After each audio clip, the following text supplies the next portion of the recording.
What is going on, everyone? My name is Andy. Welcome back to another FPL video. In this one, we're looking at the watch list ahead of game week 36. So there's only 3 weeks left, only 3 transfers left to make, unless you rolled one into this week, of course.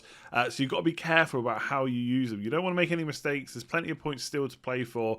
And I've got a few players in mind. And I am thinking about taking a hit this week, which is why there's a couple of strikers and a couple of midfielders on the list as well. So if you enjoy this content, please do give it a like. Hit that subscribe button and let's jump into it. Okay, so let's start off with Michail Antonio. Now, I will say, right, this is the watch list for my team. So some of the players that I already own obviously won't be on here. They're not on the watch list because I own them.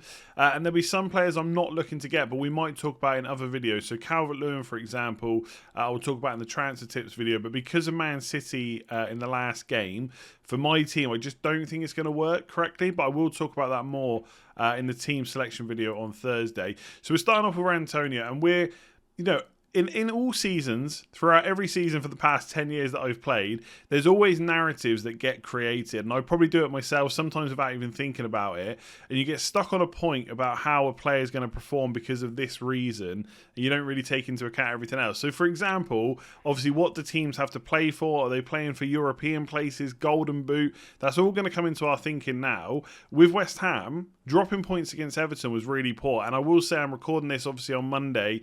It's coming out on Monday. Therefore, there's still quite a few games left to play. But West Ham dropped points. They're now 5 points behind Leicester.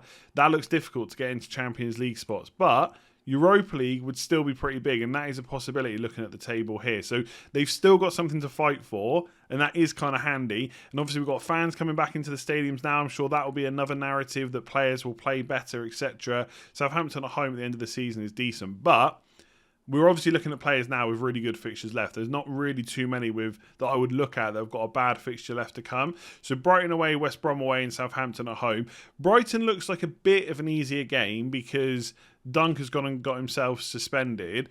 But I don't think one player missing out necessarily just makes the team bad all of a sudden. So if you weren't already considering like Antonio or Lingard or whoever it might be, I don't think Dunk being out should massively change your thinking, right? They've still got to play the other 2 games that have got nothing to do with Lewis Dunk.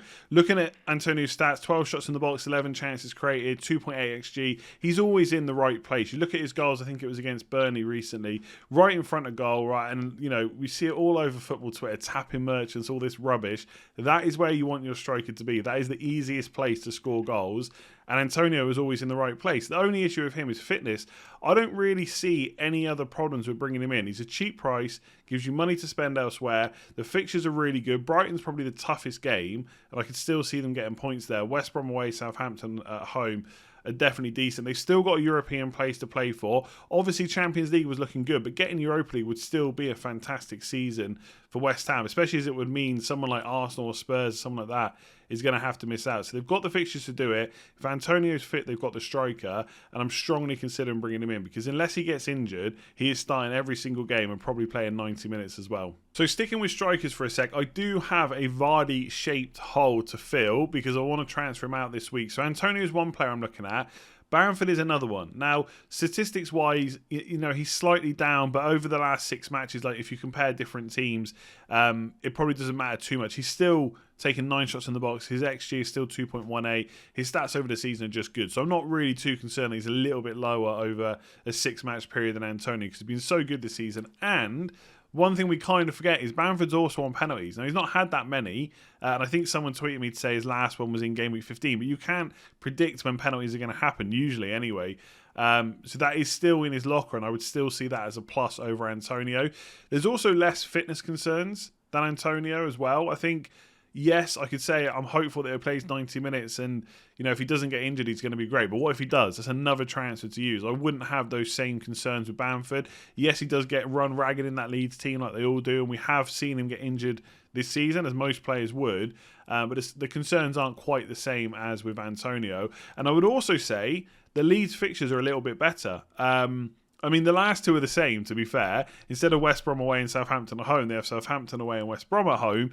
But Burnley is a better fixture, I would say, than Brighton. So slightly better fixtures and on penalties. If I'm talking about creative narratives as well, here's a few more for you. 1, Bamford, England place. Okay, he didn't get selected in the last squad. A lot of people thought he should go ahead of Watkins. the way that Southgate works, I don't think that will change. I think Watkins is going if there's a space for him, and I don't think Bamford will get in ahead. I'm not going to discuss whether that's a good move or not, but I just think that's what Southgate will do. But he has to have a chance, so he's going to keep getting played. I just don't see why he wouldn't start. The only thing I will say as a counter to that, and one of the other things I like about Leeds, I just don't think Bielsa's going to let them kind of down tools. I think no matter where they are in the league, they're going to keep going and keep going. So that's another thing I like about Leeds players. But looking at Bamford here on the FPL side, so he played 78 minutes in the last game, 58 against Brighton, and then it was 2 90s before that, a 45, a 64, a 76.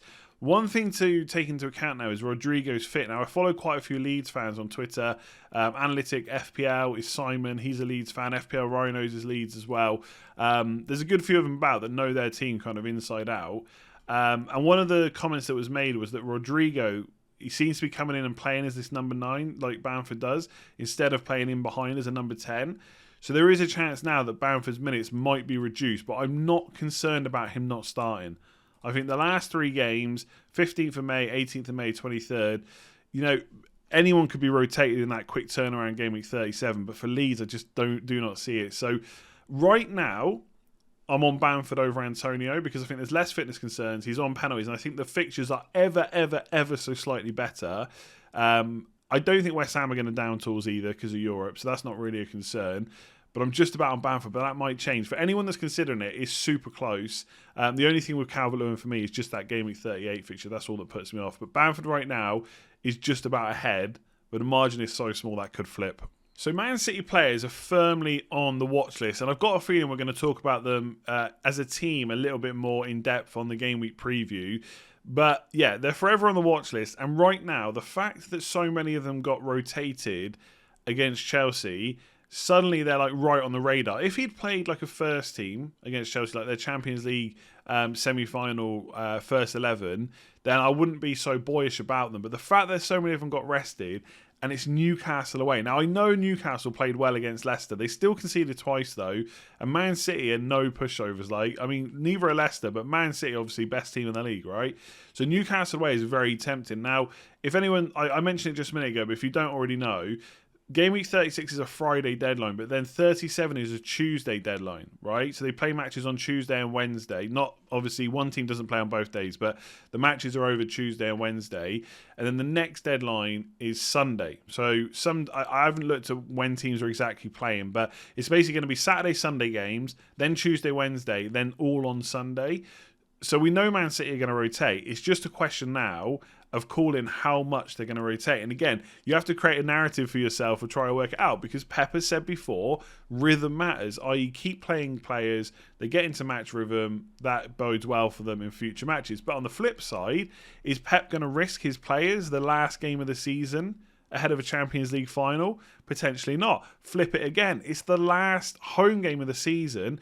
It's the first time maybe not the first time, but fans are going to be allowed back in the stadium for that game. It's their last home game. They're probably going to get the trophy in that game as well. They'll have won the Premier League, but I suspect they'll get given the trophy in their last home match in front of the fans. Are most of the first 11 that have helped to do that, like his best 11, going to get in? Probably. But what about Sergio Aguero? He's probably going to start as well. So all these things have got to be taken into account. The question for me is, will Mahrez, and we're going to talk about another Man City player in a sec, get 2 of these 3 matches? And if he does that make him worth it?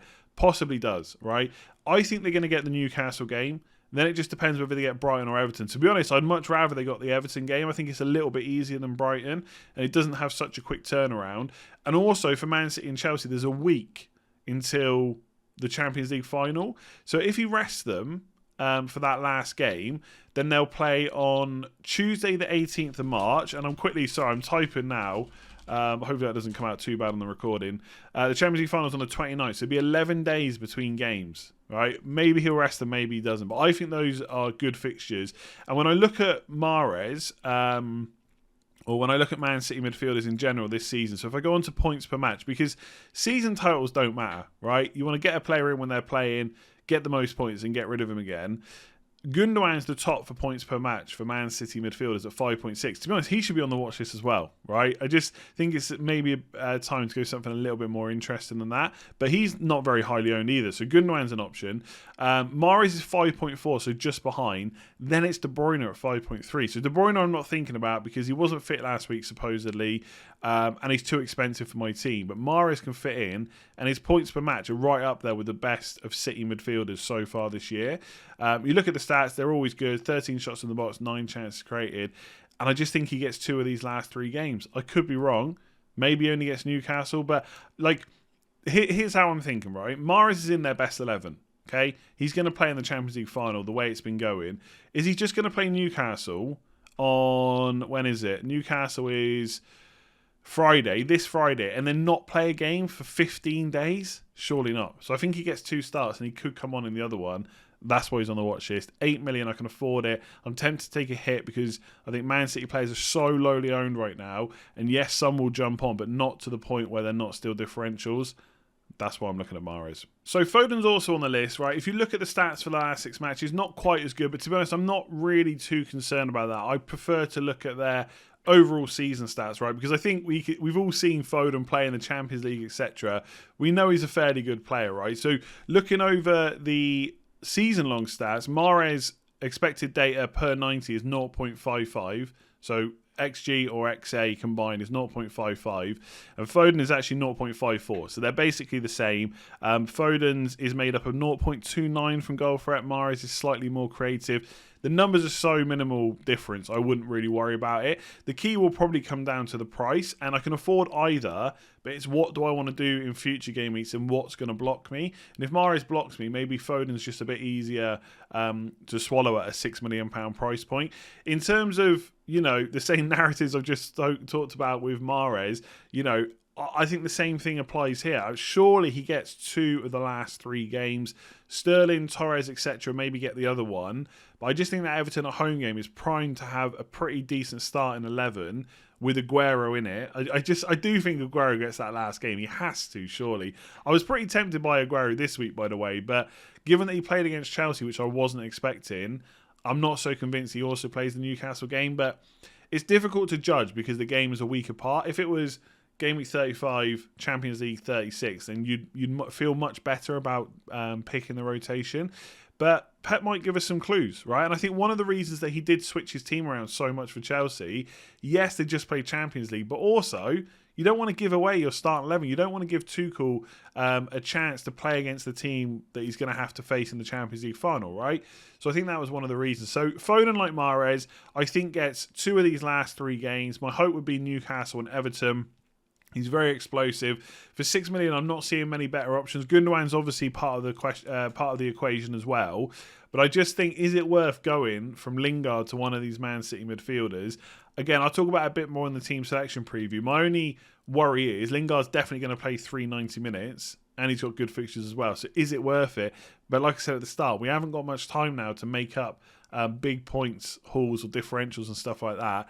And Man City are so good for goals. Maybe they're the ones to target. So Mahrez an option, but Foden for sure as well if I wanted to go a bit cheaper. There we go. That is it for this one. The narratives have started to be written. Let me know below who's on your watches, but also what kind of narratives have you written? Players playing for their European places, especially English players, etc. It's all the things we're going to mention without even thinking about it. We're all going to create our own narratives. So let me know below. Do give a like if you enjoy it and hit that subscribe button if you're new. As always, all week there's going to be content. I know a lot of people are asking me for free hit 36 drafts. I might take a look at that. I don't know if so many people are doing it this week. And I feel like, a bit like last week, the draft kind of picks itself. But we might do an extra video on that if it's popular enough and I get time to fit it in. And lastly, if you've not checked out Patreon, patreon.com/letstalkfpl. If you want to support me and the channel a little bit further, there is a link in the description below. Everyone that signs up goes up on the Legends Wall. Thank you very much to everyone that has signed up. I know all those people in blue on the first screen have been signed up for well over a year as well. So thank you very much to you and everyone that supported me through Patreon, through the channel. We're nearly there at the end of the season. I've still got some big watch-alongs and stuff to do before the end. It's going to be a bit of a party, I think, on the last day of the season.